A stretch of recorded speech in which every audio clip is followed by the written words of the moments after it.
Alright guys, welcome back. It's hot in here. I forgot to turn the AC on.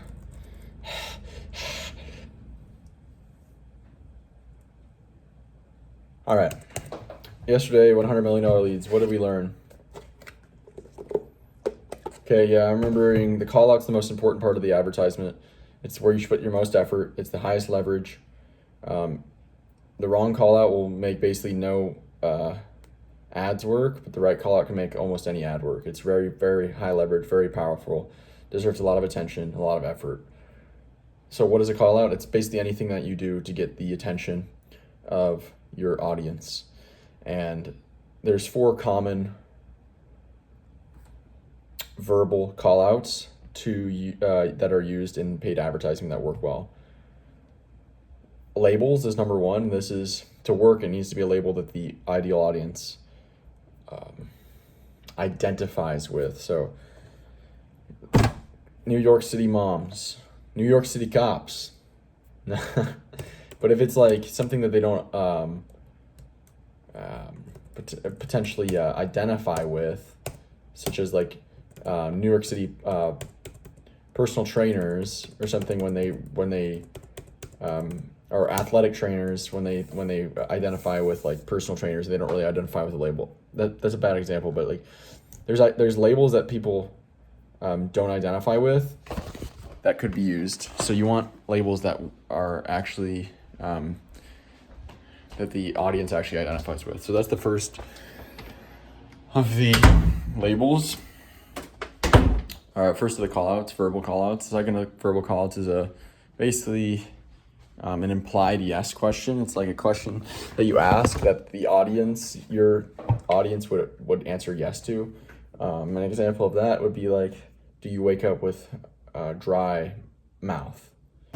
Something like that. And if the people that you're targeting, the solution that you solve is related to that symptom, well, then it's an implied yes by the people who have that symptom. Another verbal call out, the third, is if-then statements. So this is like it's kind of like an implied yes. It's like, if you have a dry mouth, if you wake up with a dry mouth, then we can help you. It's like an if statement, conditional, and then like a conclusion, almost like we can help you, or then listen to this, or this is for you. We kind of use a question and an if-then statement right now for our advertising. And then the final one is ridiculous results. So this is like things that will grab your attention just because they're so ridiculous. Like new gym opens and is filled to capacity within 24 hours, has to refund some clients because it's too full. That's a ridiculous result. It will grab the attention of the audience that you're trying to gets attention. Okay. Then there's nonverbal callouts, which we didn't work all the way through the nonverbal callouts. We only got through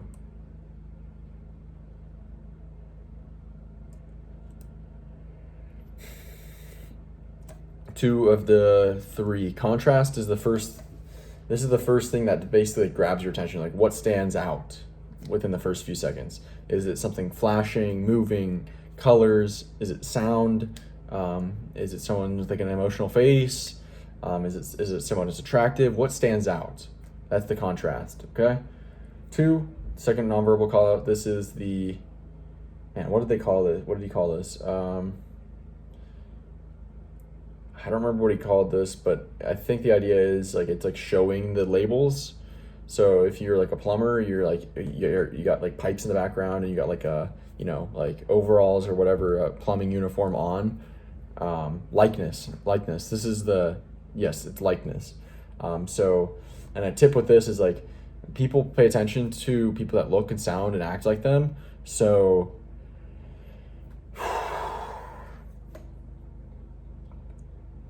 when you're tip for scaling, when you want to like reach more demographics, you use more skin tones, more ethnicities, more genders, more ages, more different mannerisms, so that it reaches a broader and speaks to a broader audience and grabs the attention through likeness, of many more demographics. Anything I'm missing? Cool. Cool. One note I made was that when we're marketing to chiropractors, we can use a chiropractic table and chiropractic stuff like that in the background. That would be great. Things that stand out. Okay, cool. One more note on the nonverbal call-outs is like, he kind of said 90% of communication is nonverbal. I said maybe that's not factual, but like the idea stands that like a lot, if not the majority of communication is nonverbal. So, I mean, these nonverbal callouts are a big deal. Cool. Cool. Cool, cool. Yeah, one thing I forgot. The other thing I forgot is the top 1% of meta advertisers, they test 11 times more than the other 90%. So is there any wonder why they are the top 1%? No, they test way more. They split test way more, and they split test the call out particularly the most. All right. That's all for right now. I'm going to jump into more, watch some more, and then I'll be back to recall what I've learned. Okay. Gosh, it's so hot in here.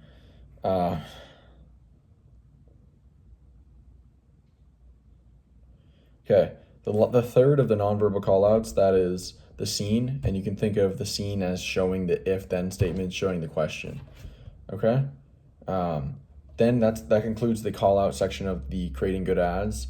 Now it's the value section, and so the value section, an overview of value section is that people value things in which the benefit is greater than the cost, and people do not value things in which the benefit is less than the cost. And so the best ads maximize how big the benefits are. They maximize the perceived benefits and they minimize the perceived costs. Okay.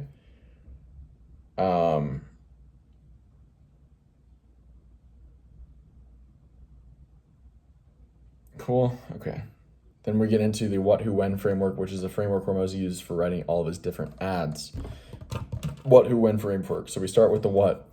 The what is basically there's 8 key elements, and it's the value equation, but taken to the positive extreme and the negative extreme. And so there's 4 benefits, or 4 good carrots, like motivators, and 4 not motivators, but positive motivators and negative motivators of each. So there's dream outcome, fast, easy, reliable, or like highly likely, not risky. Then there's nightmare. These are the opposites. So dream, nightmare, fast, slow, easy, hard, likely, unlikely, or likely, risky. And so that's that. You're going to want to show as many of maximizing the positives and minimizing the negatives. All right, I'm going to jump into watch some more, and I'll be back in a second. Wrapping up for today. Whew. Okay. So I kind of got a better understanding of the what, who, what framework, from the what, who, when. So the 4 on each side, right? Dream, nightmare, fast, slow, easy, hard, likely, risky.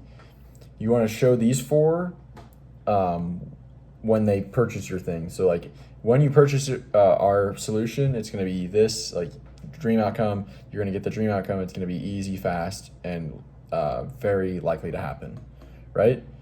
The negatives, the opposite, are going to be where you're showing if you don't purchase our solution, it's going to be nightmare situation, slow, painful, risky, right? So it's like purchase, show the good things if you're going to purchase. If you're not going to purchase, these bad things are going to happen. Okay, that's the what framework. He said to write down. He's like, for likely, or easy. He's like, ease is the apparent lack of needed work or skill. So show something easy means you don't need credentials, you don't need a bunch of experience, hard work. Like, it's easy. That's what he really wanted me to write that down, or like, he said write that down, so I wrote it down. Ease is the apparent lack of needed work or skill, and then ease the lack of needed work or skill. Okay. One more thing then. Not every ad is going to have all 8 elements in it, but the more elements you can weave in to an ad seamlessly, the better the ad will perform. And that's it for today. I'll talk to you guys tomorrow.